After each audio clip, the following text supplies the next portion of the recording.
A lot of my clients, they range from small to medium to really big companies.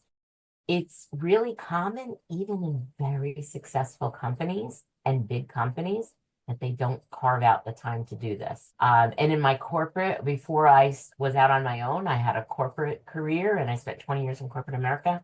That was one of my jobs is I tasked our executive team. I had to take us through what are all the projects we have and how are they tied to our year-long and long-term goals. And then it became not a gut or an instinct, it became real information that we could say, why are we doing this? This is not aligned with our top priority. So becoming really consistent about that, so important. Many times, if we're not taking that time to be strategic, then we get focused on and especially for entrepreneurs, this is a blind spot many times. It's like the next new thing. It's like the next thing. It's here. It's like this is what I'm focused on.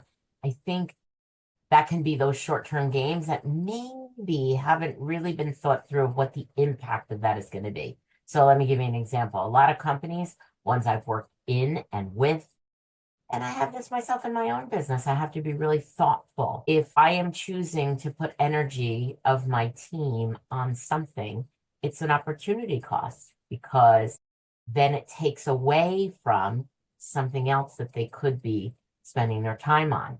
So that's a lot of times where the short-term, long-term balance comes into play.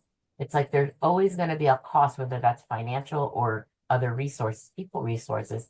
I've got to ensure that I'm not making all those choices to what's the next big thing? What's the next trend that I'm jumping on? Or is it tied to something that is my long-term strategy? And have I played that out?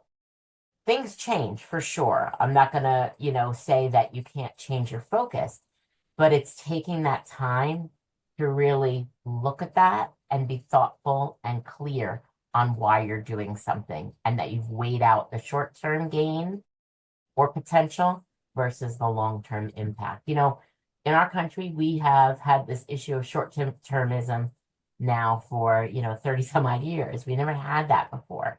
And although there are gains that sometimes are very attractive, if we're not looking at the long term, it can end up ruining a business in the long term with the long term impacts that come from that. So it has to be played out and has to be thought through.